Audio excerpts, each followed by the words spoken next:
Hola, hola mis queridos amigos, ¿cómo están? Les saluda Juan Antonio Mezcua, John Misterio. Esta es una grabación ya que me encuentro ausente y regresaré muy pronto con ustedes, pero bueno, dejé estos videos grabados para ustedes. No sucede nada extraño, ya que en este momento se está haciendo el estreno de este video y ustedes pueden platicar con normalidad aquí en el chat del misterio. Ya sabes, si quieres formar parte de los amigos de John Misterio en WhatsApp, es bien fácil, es bien sencillo. Manda tu WhatsApp al 55 4377 6334. De esta manera, te podemos agregar al grupo de los amigos de John Misterio, donde te avisamos oportunamente cuando estamos en vivo, cuando hemos subido un nuevo video, y en ese grupo puedes compartir fotografías, videos, puedes platicar con relación al misterio. Eso hay que dejarlo muy en claro. Todo lo que tenga que ver con los fantasmas, ovnis, leyendas, vampiros, monstruos y demás en este espacio para todos ustedes. Bueno, ya que estaré ausente unos días, quiero grabar algunos programas especiales para ustedes y espero de todo corazón que sean de su agrado. Y también espero contar con el super chat, el super gracias. Eso lo pueden hacer independientemente de si yo me encuentro en vivo o no. Ojalá que lo hagan, ya que de esta manera podemos continuar con la realización de estos videos en este canal. Dicho lo anterior, aquí comenzamos.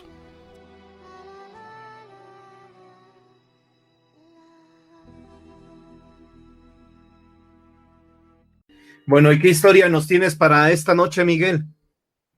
Bueno, mira, te voy a contar la historia de...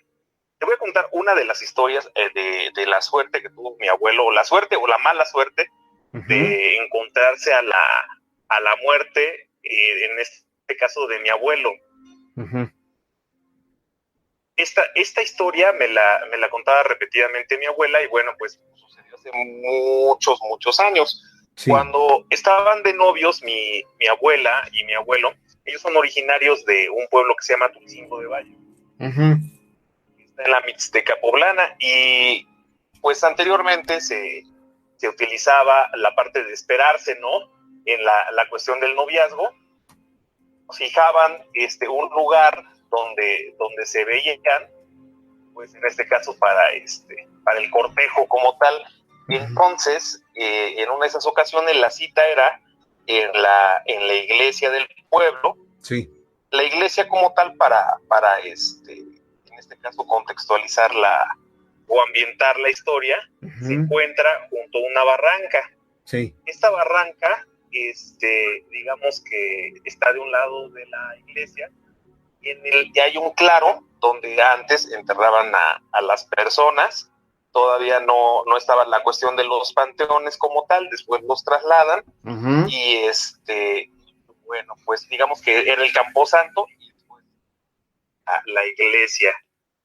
Pues se quedaron de ver ahí en la tarde y mi abuelo pues estaba esperando a mi abuela. Mi abuela por azares del destino no pudo llegar. A mi abuelo le cae la noche. Sí. Y la espera, había una luna bastante grande. Y total, mi abuelo se desespera y pues digamos que ya él decide irse a su casa, ya era bastante noche. Era peculiar porque hacía una luna llena que alumbraba todo el claro del pueblo, pero por una cuestión de curiosidad, a mi abuelo se le ocurre voltear a la parte de abajo de la barranca. Él estaba recargado sobre la barda de la iglesia y observa que lo está observando un esqueleto con una túnica color verde esmeralda. Ok. Sí, y entonces, digamos que este esqueleto estaba, más bien estaba en el piso y lo estaba observando. Ajá. Tenía una mano en la cara y lo estaba observando a él detenidamente. Él de inmediato, pues entra en pánico y lo primero que se le ocurre es correr. Y corre hacia su casa, corre sin dar razón de lo que había dejado ni nada. Ni a tu Él abuelita. toma su sombrero, Ajá. Corre, ¡pum! No se percata de lo que le sigue, pero sí escucha un sonido muy, muy estruendoso que lo persigue. Uh-huh. Llega a su casa y pues él seguidamente pues arde en calentura 2-3 días. Sí. Hasta que pues en este caso la persona que se encargaba de curarle, el curandero del pueblo. Ajá. Le comenta que pues qué le había pasado. Él le dice que había visto la muerte y pues lo someten a una limpia, algunas cosas, la sombra, y ya pues él vuelve a la normalidad. Esa es la primera vez que tiene este encuentro con la muerte. Suena muy cortita la historia, sin embargo esta no es la primera ocasión que la muerte se corta un poco la comunicación. No sé qué pasa. Pues sí, no soy yo, eres tú, ahora sí, como se dice por ahí. Entonces, esta no era la primera vez que tu abuelo veía la muerte. ¿Cuántas veces más la vio o qué? La vio en 3 ocasiones. Ajá. ¿Gustas que te cuente la segunda ocasión? Sí, claro que sí, vamos. Él pues, gente de campo, le encargaban cuidar a las vacas y en este caso también a los chivos del campo. Uh-huh. Solamente había un camino de ida y un camino de conexión a otro pueblo. Entonces él iba rumbo a otro pueblo que se llama Chila de la Sal, y hay un camino que baja, porque digamos va encumbrando, ese pueblo está en lo alto. Uh-huh. Y precisamente la encomienda era cuidar a los animales. Él iba en un burro, iba caminando, y pues él notó que venía algo, digo algo porque pues a lo lejos no se distingue como tal, si es una persona o un animal, pero nota que el burro en el que iba montado se empieza a poner bastante nervioso. Sigue caminando, él va forzando al burro, y lo que sucede es que ve, como te comentaba, a un bultito, a una cosa que va bajando del otro pueblo contiguo.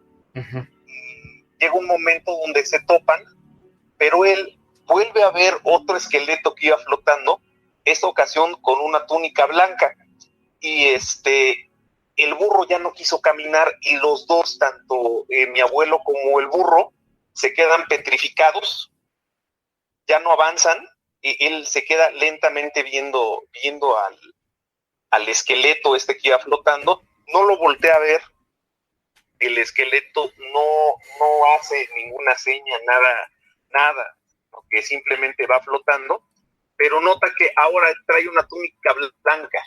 Uh-huh. Entonces la creencia de los papás de mi abuelo, cuando él les comenta esto, es que posiblemente la muerte iba por alguien del pueblo. Después se supo que efectivamente alguien en el pueblo, por coincidencia o destino, había fallecido. Ok, vaya, oye, sí. Y ahora sí que para hacer esto más breve, porque digo, otra gente quiere comunicarse, ¿cuál fue la tercera y última vez en que tu abuelito vio a la muerte? La tercera y última vez, él la vio y la escuchó en el kiosco del pueblo. Es un kiosco bastante pequeño. Uh-huh. Curiosamente está junto a la iglesia. Sí. Y en esta ocasión él iba caminando, uh-huh, ya iba rumbo a su casa. Uh-huh. Y en este caso él digamos que vivía en un callejón, que curiosamente es el callejón de la muerte, o de la calle, porque desde la puerta de la iglesia hasta la puerta del Camposanto, esa calle digamos que era la conexión directa. Y en este caso lo que él nota de reojo es que lo van siguiendo. Uh-huh. En aquel entonces no había carros, no había luz suficiente, digámoslo así. Sí.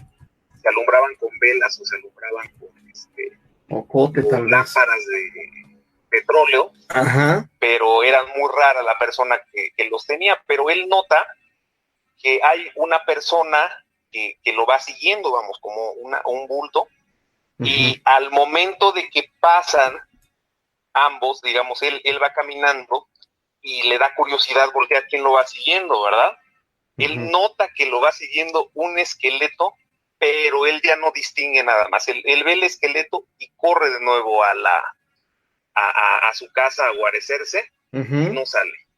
Ese es el tercer y último encuentro. Para cerrar, en este caso, y después comentarte la historia, a mi abuelo pues no tiene una muerte, digamos, como normal, sino que en este caso a él lo matan, pero quien da aviso de su muerte es su caballo.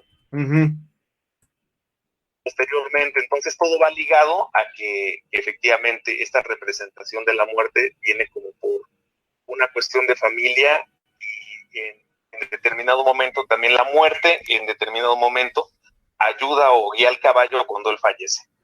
Oye, ¿y qué tu abuelito era malo o qué onda o qué hacía para que se le apareciera tantas veces la muerte?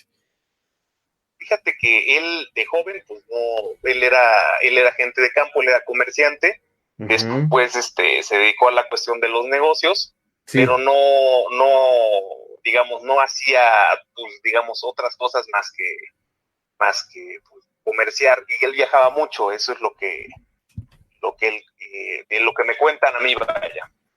Ok, bueno, pues qué interesante lo que nos platicaste el día de hoy, Miguel, te lo agradezco muchísimo. La muerte será esa calavera, ese esqueleto que se nos ha presentado en programas de televisión, en relatos fantásticos, en cuentos, en historietas.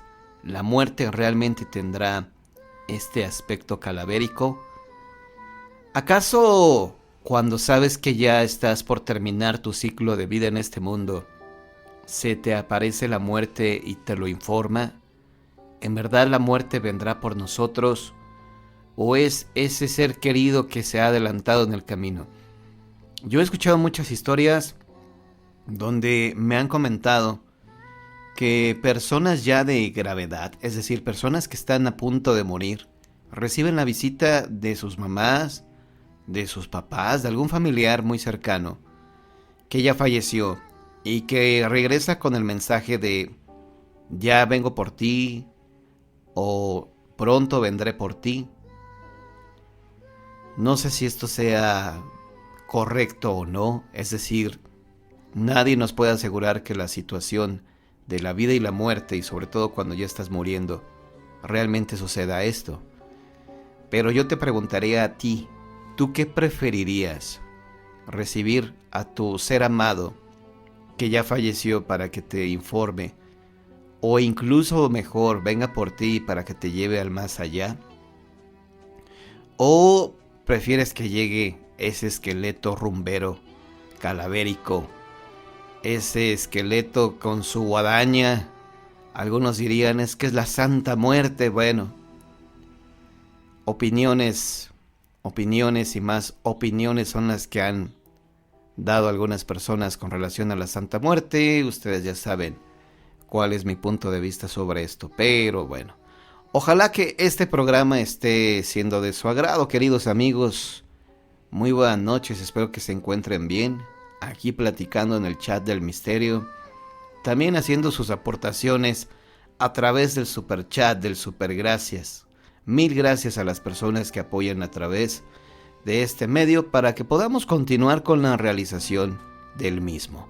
Sigamos escuchando algunas de las mejores llamadas telefónicas que ustedes han hecho a este espacio del misterio.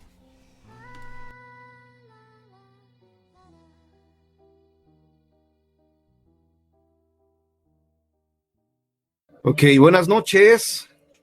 Buenas noches, Mira, mi nombre es Salma. ¿Salma? Ajá. Ok, adelante, amiga. ¿De dónde hablas? Mira, hablo aquí de Catepec, de Morelos. Ah, ok.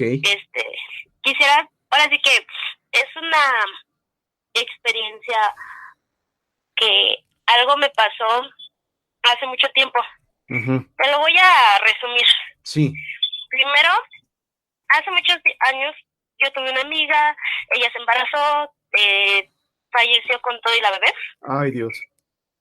Y entonces a mí ella me decía, aún así después de muerta yo te voy a cuidar. Pasó. Después me casé, tuve a mi hijo y entré a trabajar a perfumería. Hubo una vez que yo primero pasé un sueño. Soñé que estaba en perfumería, no voy a mencionar el nombre ni de la tienda ni de mis compañeras. Llegué y siempre limpiábamos primero. Y ella, mi compañera, me decía, sacaban los maniquís y me decía, ¿sabes qué? Ten aquí hay agua bendita, límpialo. Y yo volteaba y le decía, oye, pero ¿por qué agua bendita? ¿A los maniquís? Ajá, es un maniquí así de una niña. No sé si hayas visto que hay maniquís con 2 colitas de niñas. Sí.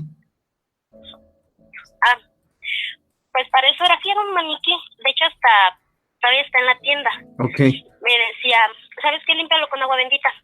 Y yo le decía, pues ¿para qué agua bendita si no está embrujado? Y volteaba el maniquí y me decía, ¿verdad que no?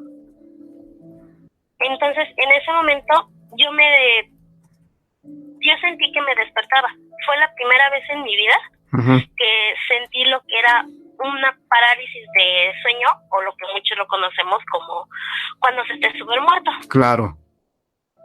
Entonces, yo te puedo jurar que la misma sombra de la niña, así con sus 2 colitas, estaba en los pies de mi cama. Entonces yo era una desesperación porque para esto yo tenía a mi hijo, tenía meses de nacido.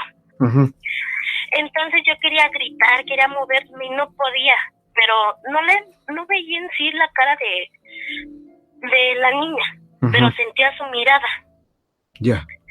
Entonces en eso yo nada más logré hacer un va. Entonces en ese momento nada más hice el va y como que reaccioné. Me paro y volteo y digo, ¿fue verdad? O en mi mente, ¿fue verdad? ¿Fue un sueño? ¿Qué? Y de repente sentí como que una ola de aire frío que pasó así, helándome todo. Pues ahora sí que la espalda y el pecho. Y yo volteo. Mi cama estaba a la altura de mi ventana. Tengo ventanas. Entonces, yo nada más con los dedos trato de quitar la cortina para ver pues si había una corriente de aire. Y mi papá tengo un jardín y se logra ver cuando hay aire por los árboles. Y no había nada. Entonces, en lo que yo me asomo, mi hijo empieza a gritar, pero no era un grito así como que cuando se despierta por hambre. No era como si alguien lo hubiera pellizcado o lo hubiera asustado. Entonces yo me paro, brinqué de la cama y lo abrí. Ya no dije, bueno, a lo mejor es el pañal. Lo empecé a checar y en su piecito derecho traía como si alguien lo hubiera apretado. Pero, o sea, no eran dedos de adulto. Por el tamaño se veía una mano chiquita. Como de una niña de 5 o 6 años. Entonces, para esto, pasó el día. Ahora sí que al amanecer y todo, llegué a mi trabajo y para mi sorpresa, tal cual como me pasó en mi sueño, me pasó en la tienda. Llegué, saludé a todas y precisamente el maniquí iba saliendo de almacén, bueno, de bodega.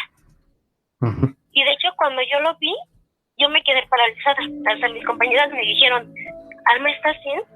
Te pusiste pálida, o sea, te pusiste blanca. Entonces yo me quedé, cuando les empecé a relatar, me decían, no es que te sugestionaste, no es que a lo mejor fue coincidencia o los famosos conocidos déjà vu. Entonces yo dije, bueno, paso. Y de hecho este maniquí todavía está en la tienda. Y cada vez que yo paso, a veces, o sea, no le trato de no prestarle atención. Yo digo, bueno, es que me sugestiono. Pero cada vez que paso como que siento ese escalofrío.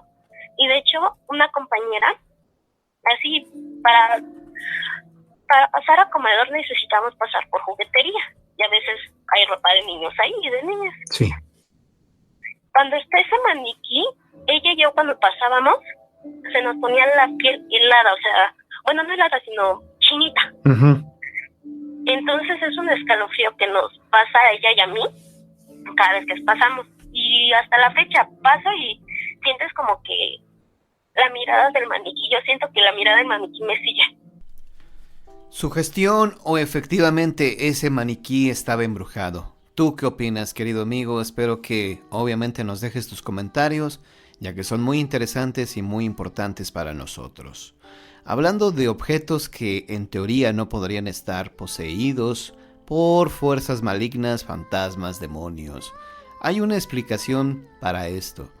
Resulta, queridos amigos, que hay brujos, brujas, hechiceros que pueden hacer invocaciones, conjuros y de alguna manera logran introducir alguna energía, algún espíritu, algún demonio en un objeto inanimado, en un maniquí, en un muñeco.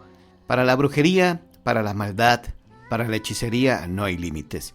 Así que si tú tienes en tu poder algún muñeco o algún maniquí que te da desconfianza, yo creo que más muñecos y muñecas, es más probable que tengas en tu casa una muñeca e inclusive que recientemente hayas comprado una en la tienda de antigüedades porque te gustó.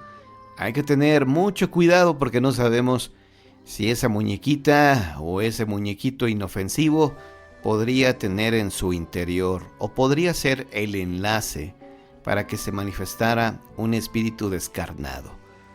Mucho ojo con lo que llevas a tu casa. Sigamos escuchando historias de terror en esta fuerte noche de lluvia. Yo no las viví. Tengo una de un tío que vivía en Guanajuato, en los 60s. Vivía en un rancho que se llamaba Campo Guanajuato. Y él pues siempre trabajó en el campo y arriaba sus vacas y un día de noche pues se agarró la juerga y se echó unos tragos y se le hizo tarde para meter las vacas al corral. Entonces llegó ya como a las 12 de la noche y ya quiso meter las vacas, pero el caballo estaba muy inquieto, así como muy nervioso y le relinchaba y pues pues lo notaba raro y él decía, pues ¿qué trae este animal? Y el caballo no estaba contento y no pudo meter bien las vacas al corral.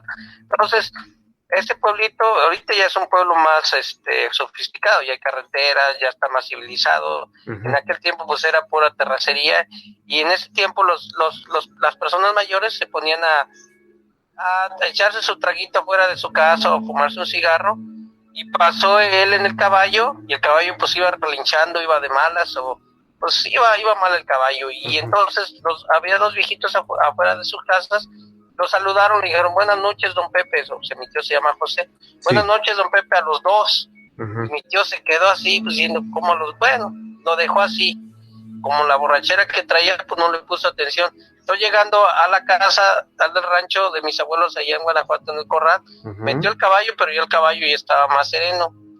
Entonces la cosa está en que ya el caballo lo vio sereno, ya lo dejó así. Entonces al día siguiente se quedó con la duda, dijo, ¿por qué me dijeron eso? Regresó al día siguiente en la mañana y encontró a los viejitos allí afuera de sus casas. Les digo, oigan, pues, ¿por qué me saludaron anoche y me dijeron que venía a los dos? Dice, es que usted traía montada otra mujer, venía una mujer montada atrás de usted y lo venía agarrando. Y él dice que nunca vio nada y el caballo estaba inquieto, John. ¿Cómo ves? Sí, fíjate que los caballos son los animales más nerviosos y antes se usaban los caballos para detectar o encontrar las tumbas de los vampiros. Entonces, cuando el caballo no quería cruzar sobre una tumba, era señal de que ahí estaban, que había un vampiro, porque te digo, los caballos, al ser animales muy nerviosos, pues no pasan por ahí. Y con relación a las historias de fantasmas, los caballos también los detectan y evidentemente reaccionan de esta forma. Oye, pero ¿qué aspecto tendría esta mujer fantasma? No, pues que era, bueno, que los viejitos la vieron como toda de blanco y con el cabello largo, pero no se le veía la cara, nomás iba abrazada de él hacia atrás de la cintura, y el caballo iba pues obviamente respingando y iba agitado, y que el caballo iba muy agitado. Ya cuando llegó a la casa, al rancho, me lo metió al corral y el caballo ya estaba más sereno. Y ahí ya no le quedaron ganas de irse de juerga y llegar temprano a su casa. Y mi tío ya era casado, pero pues andaba de ojo alegre. Y ya no le quedaron ganas de andar haciendo eso. Okay. Y la otra historia de ese mismo rancho, donde eran mis abuelos allá en Guanajuato, de una mujer que le gustaba mucho el baile, le gustaba mucho el baile. Entonces, en aquellos años, pues se lo usaban con antorchas, o de estos, eran unas como, ¿cómo se llaman estas linternas? Pero de esas de petróleo. De gas. Ya de gas. Entonces, la señora oía música y decía, no, pues la música está instalado en el rancho fulano. Bueno, iba con su linterna y no oía y no llegaba ahí, no, pues no se oía nada. No, pues aquí no es. Y así la traían de un lado para otro, pero que al final oía unas carcajadas horribles. Sí. Entonces después lo que pasó, que fue que se perdió la señora y no la encontraban. Entonces al día siguiente se unieron varios grupos de personas a buscarla y la encontraron, pero ya toda desubicada, como ida la señora, como en otra onda. Pero lo que platican que esa montaña estaba como encantada, pero decían que a lo mejor se le había aparecido el diablo, o el diablo la traía así como jugando con ella, de ponerle música aquí, música allá, y la traía desubicada porque se le apagó la antorcha. Sí. Y ya no supo ni para dónde ganar. Yo. Okay. ¿Cómo ves? Fíjate que hace pues como unos 2 años un joven me relató una historia similar, pero tenía que ver con la Llorona. Y esto le sucedió a un caballero que obviamente vio a una mujer muy atractiva, la siguió y perdió la razón, es decir, se volvió loco y tuvieron que inclusive meterlo a un seminario, porque cuando lo sacaban del seminario, de nuevo perdía la razón. Entonces, bueno, pues esta señora también quedó así como ida, porque la encontraron al otro día y con la ropa desgarrada, como arañada, así como ida, como en otro mundo, porque le gustaba mucho el baile y no hacía caso de atender a su marido ni a sus hijos. Qué condenado. Yo pienso que fue una lección que le dio el diablo. Claro. Esa fue más o menos lo que me imagino. ¿Cómo ves, John? Bueno, pues muy interesante Esas son las 2 historias. Buenísimas, y fíjate que pues muy similares a las que ya me han narrado diferentes amigos, y esto nos indica que en diferentes partes de la República Mexicana se presentan hechos muy similares a los que se reportan, ¿no?, cotidianamente. Sí, eso es lo que me narraron a mí también mis tíos, lo que me platican, porque ellos vivían en ese rancho y me platicaron varias historias, y pues me gustaba oírlos, porque yo en ese tiempo tenía como unos 8 o 10 años y me encantaba oír esas historias, y me acuerdo perfectamente cómo me la narraron, y dije, se la voy a compartir a John. Bueno, Julio, te agradezco muchísimo que te hayas comunicado al programa y sobre todo que nos compartieras esta historia. Seguimos con las historias, seguimos con los relatos, queridos amigos. Espero que estas historias estén siendo de su agrado. A continuación escucharemos un relato de terror narrado por mí. Espero que sea de su agrado. El caso de Susana. Como a las 6:30 de la mañana, Susana salió corriendo y gritando a la calle. Parecía que alguien la perseguía. Aún traía su bata e iba descalza.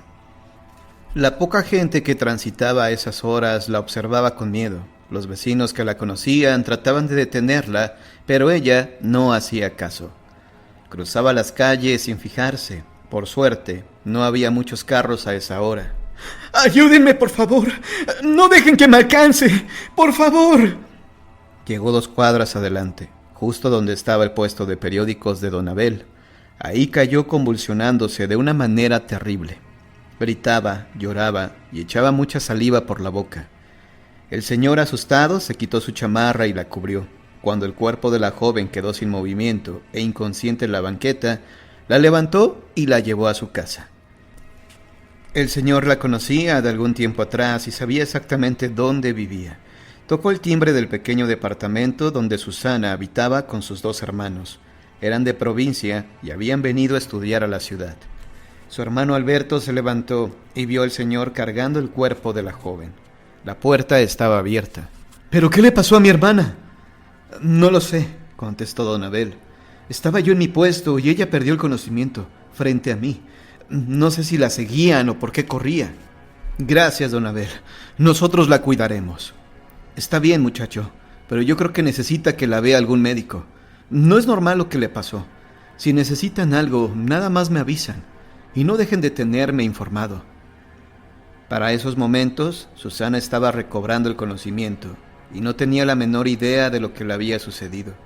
Solo sentía un terrible dolor en la mandíbula y tenía los pies muy maltratados por haber corrido descalza en la calle.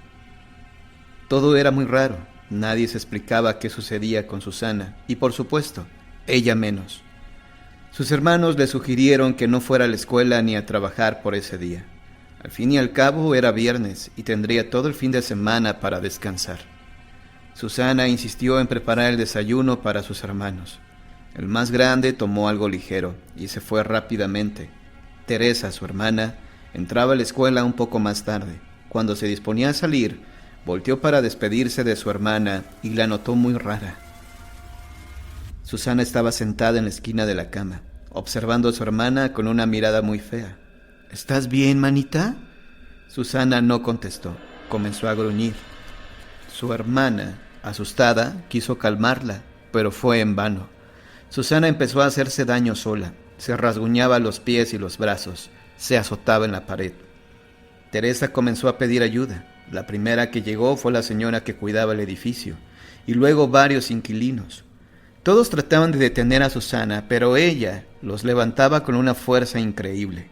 Cuando todo esto pasó, exhausta y recobrando nuevamente su personalidad, le dijo a su hermana: «Ayúdame, por favor, no dejes que me alcance». Y perdió el conocimiento una vez más. Cuando despertó estaba toda adolorida, sobre todo de la mandíbula y la lengua. Tenía rasguños por todas partes del cuerpo y las piernas estaban muy hinchadas. La señora que cuidaba el edificio se ofreció a acompañarlas para llevar a Susana al médico y más tarde las alcanzó su hermano. Ese viernes le practicaron todos los estudios posibles. También hicieron pruebas para determinar indicios de cualquier enfermedad mental. Semanas después los médicos indicaron que gozaba de buena salud. Una leve tranquilidad llegó a ellos cuando recibieron la noticia de que Susana se encontraba bien. Pero también sentían preocupación sobre qué harían si volvía a suceder todo lo anterior. Aquello era tan extraño y repentino. Ella siempre había sido normal. Por algunos días todo parecía estar bien, pero una noche, al irse a dormir, Susana comenzó a balbucear una vez más. Aventaba la cabeza hacia atrás y su mirada estaba perdida. Corría por el pequeño departamento y caminaba hacia atrás. Su hermana estaba asustada y comenzó a ponerse histérica. Alberto trató de detenerla, pero Susana se le aventó y montó en su espalda, carcajeándose desenfrenadamente. Luego asestó un golpe en la cabeza de su hermano y ambos cayeron al suelo. Momentos después, y cuando la crisis había pasado, la acostaron en la cama. Susana estaba hinchada de las piernas, los brazos y sobre todo del abdomen.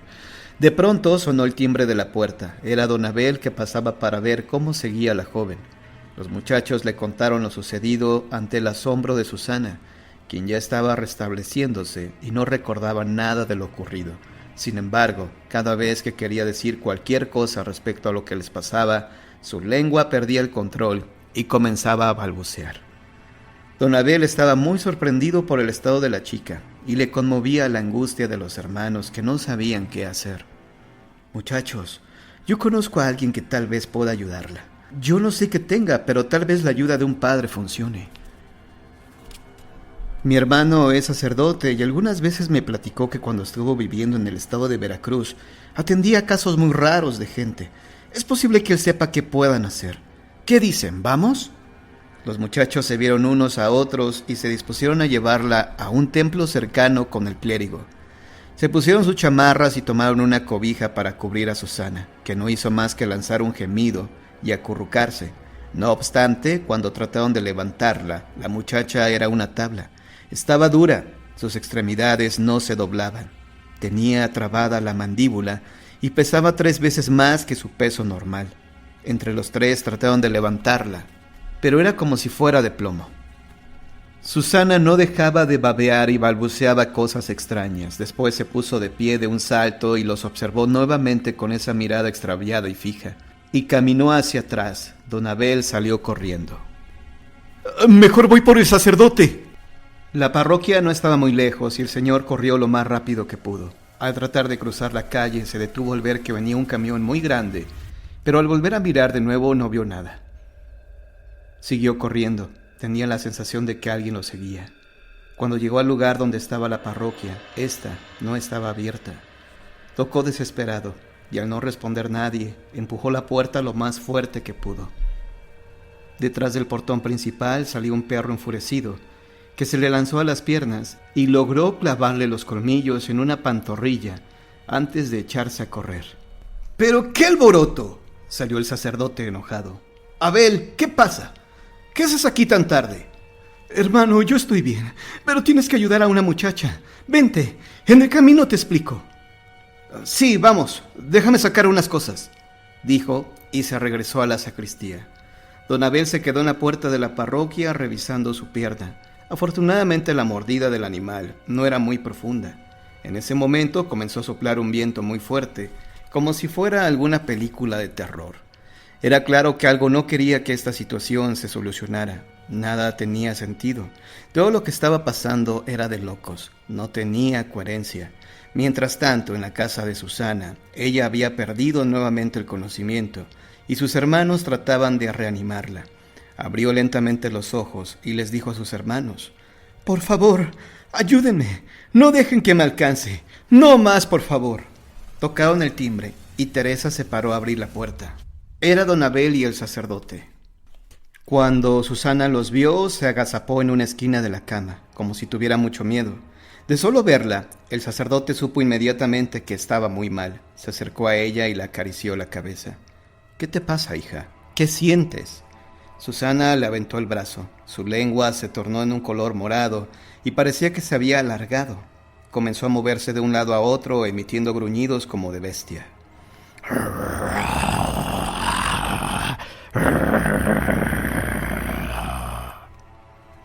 La chica se pellizcaba nerviosamente los brazos y la cara. Su cuerpo temblaba. Estaba aterrada. Tenía la vista desorbitada. El sacerdote se sentó junto a ella y la abrazó. Susana comenzó a llorar. «Ayúdame, ¿qué me pasa?» «No te preocupes, hija. Te ayudaremos». Susana comenzó a agitarse. Su cuerpo se levantaba como resorte de la cama una y otra vez.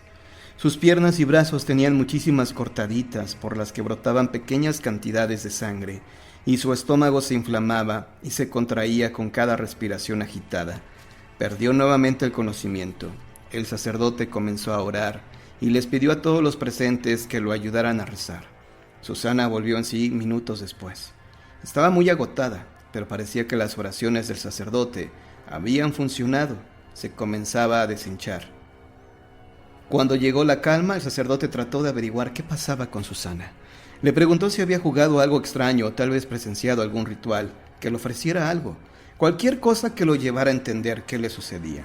Pero Susana era una joven devota y nunca le había gustado meterse en esas cosas. Solo estudiaba y trabajaba. Era muy tranquila. El sacerdote se quedó con ellos toda la noche. Les explicó que algunas veces estas cosas pasan por alguna causa generada por alguien, que en el mundo espiritual todo puede suceder. Incluso podían ser pruebas de fe. Indudablemente algo muy malo le sucedía a Susana, pero el poder de Dios es más fuerte que cualquier cosa. Los exhortó a orar por ella. Para las 6 de la mañana del sábado, y después de varias crisis, Susana estaba muy maltratada, pero ya no estaba hinchada. Su vientre estaba morado y la lengua le dolía como si alguien la hubiera cortado en pedacitos. Apenas podía hablar. Teresa observó los brazos de su hermana, vio pequeños brillitos en las heridas y se lo comentó al sacerdote. Este le pidió unas pinzas de depilar y de cada pequeña herida de piernas y brazos sacó pedacitos de vidrio. Parecía como si alguien se los hubiera incrustado. Después la curaron y vendaron sus heridas. Con el paso de los días su vientre se fue desinflamando, aunque todavía conservaba un color amoratado.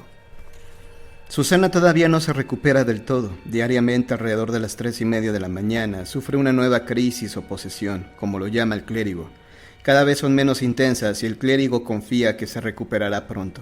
Mientras tanto, Susana trata de llevar una vida lo más normal posible. Tal vez nunca logra explicarse por qué le sucedió a ella. Ahora solo acepta que son cosas que ocurren. Se aferra a la vida y tiene la plena confianza de que pasará, aunque no sabe cuándo. Susana se adapta tanto a la situación que ya no es necesario que el religioso la visite en su casa. Todas las mañanas llega puntual a las 6 a la parroquia y camina hasta el sótano acompañada por el sacerdote y sus 2 hermanos. Ella misma extiende una colchoneta en el piso y acomoda algunas cosas. Agua bendita, veladoras blancas, flores del mismo color y una Biblia. Se acuesta resignada y preparada para lo que vendrá enseguida. Su posesión comienza ante la mirada de quien esté. Emite sonidos extraños, se agita. Sus hermanos la sostienen por los brazos y comienzan a rezar. Todo pasa igual de rápido que como llegó. Se incorpora, se arregla las ropas, levanta la colchoneta y acomoda todo en su lugar. No permite que nadie le ayude. Sale del sótano de la parroquia acompañada de sus hermanos, dispuestos a vivir intensamente. ¿Por cuánto tiempo? No lo saben. Espero en Dios que Susana haya encontrado por fin la paz en su vida y en su corazón.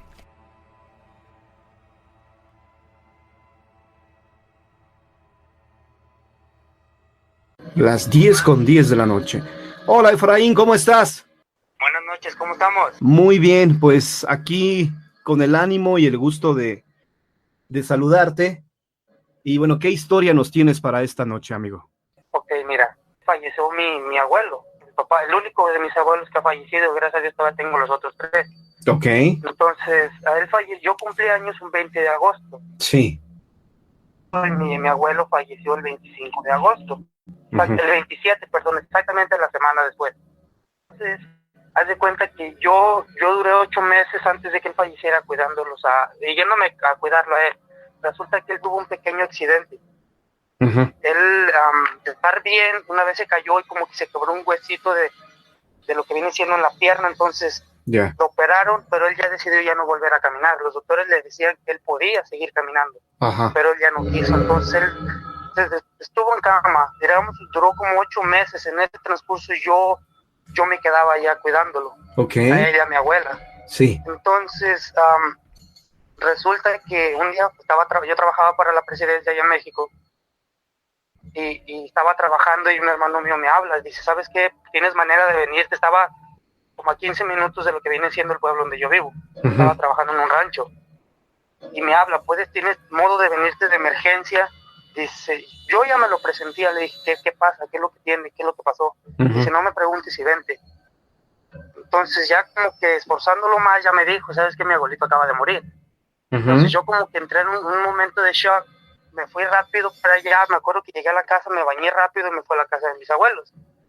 Entonces, ya estando en la casa de mi abuelo, pues bueno, digamos, vamos a saltarnos un poquito ese pedazo. Pasó lo del funeral, mis tíos todos fueron, pero a mí me dolía bastante. Entonces, te digo, como a mí no me da miedo en realidad este tipo de cosas, yo decidí, estuve 1 semana y media entrando al panteón en las noches, a su tumba de él.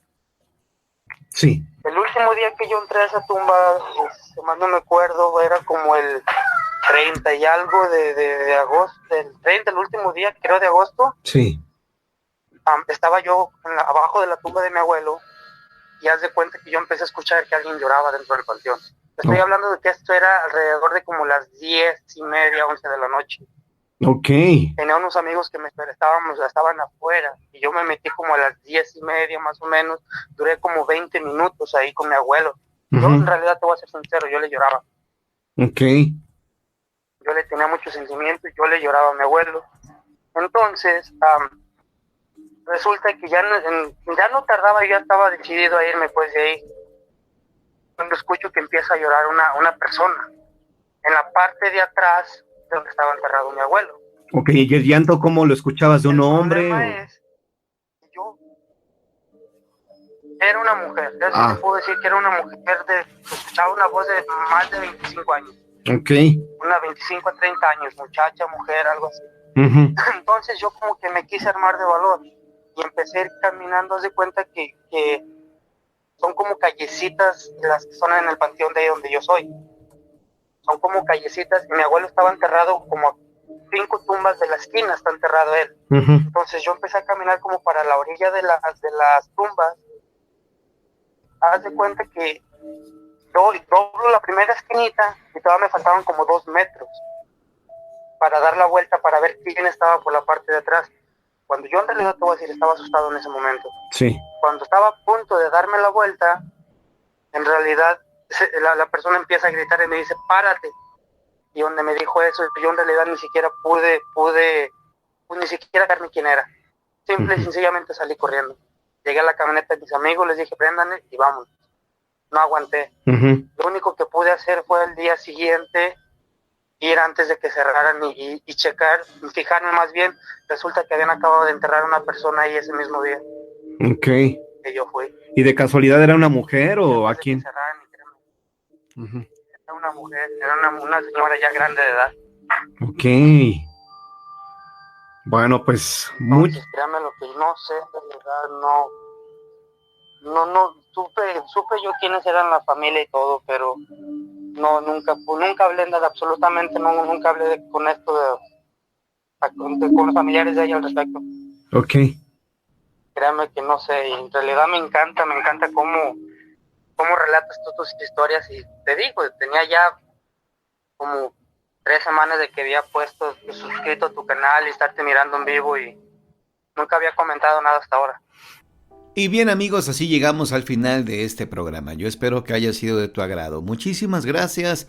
Mañana te espero a las 10 de la noche. El programa será nuevamente grabado, pero el chat estará en vivo para que puedas platicar con los amigos amantes del misterio. No dejes de apoyar a este canal con tu super chat, con tus super gracias para poder continuar con la realización de estos videos. Por tu atención y compañía, mil gracias. Te mando un fuerte abrazo. Saludos. Hasta luego.